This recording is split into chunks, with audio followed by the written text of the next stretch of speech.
que ponto chegamos?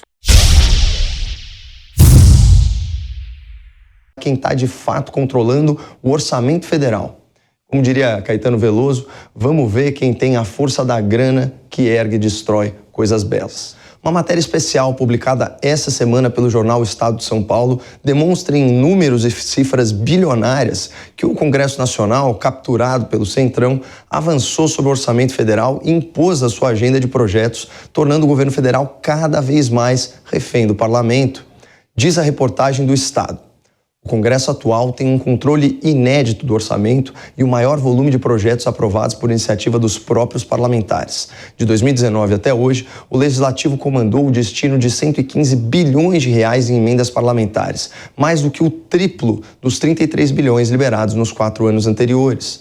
Dessa forma, os parlamentares tomaram para si a administração do toma lá da cá, antes conduzida pelo Palácio do Planalto.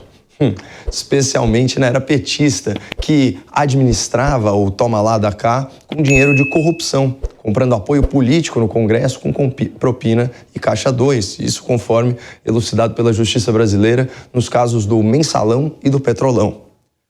Mas o fato é que, de uns tempos para cá, nas palavras do grande jurista Modesto Cavalhosa, o parlamento se tornou sócio do orçamento que ele deveria fiscalizar. E aqui é importante oferecer um pouco de contexto para entender a dimensão do problema. Há 3 rubricas principais que beneficiam os parlamentares na distribuição dos gastos do governo: as emendas parlamentares individuais, as emendas estaduais de bancada e as emendas do relator do orçamento no Congresso, que, em termos de volume de verbas, manda mais, muito mais do que alguns ministros de Estado. Nos últimos anos, essas rubricas bilionárias se tornaram impositivas, ou seja, o governo federal é obrigado a pagá-las por força de lei. Em 2021, o orçamento previa quase 10 bilhões de emendas individuais para deputados e senadores, ou seja, 16 milhões e 300 mil reais à disposição de cada um dos parlamentares. Já as emendas de bancada estadual ultrapassaram 7 bilhões de reais. E, para efeito de comparação, o orçamento do Ministério da Infraestrutura foi de exatos 8 bilhões de reais. Em outras palavras, havia mais que o dobro de dinheiro na mão dos parlamentares do que nas mãos do ex-ministro Tarcísio. E essa mordida bilionária do Congresso colaborou para engessar o orçamento público, tirando ainda mais capacidade do governo federal de investir conforme o seu plano de governo aprovado nas urnas. Para vocês terem uma ideia, 94% do orçamento de 2021 já estava comprometido com despesas obrigatórias, sendo as mais pesadas Previdência e Funcionalismo Público.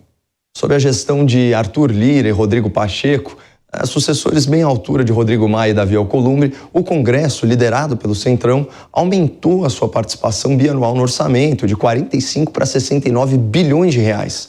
Também aumentou o percentual que as emendas representam no orçamento livre da União. 1/4, 24% das verbas não obrigatórias do governo fica à disposição dos parlamentares. Isso para serem usados aí nos seus currais eleitorais, garantindo mais uma reeleição em absoluta desigualdade de forças. E o pior é que esse aumento de poder, esse aumento de influência, não se restringe apenas ao orçamento público. Sob a presidência de Lira e de Pacheco, aumentou a aprovação de projetos propostos pelos parlamentares e despencou pela metade a aprovação de propostas de iniciativa do governo. Até a rejeição dos vetos presidenciais cresceu, saiu de 34% para 50%. Salta aos olhos que o comando político do país está migrando do governo e da presidência da República para as lideranças do Centrão, de baixíssima representatividade popular.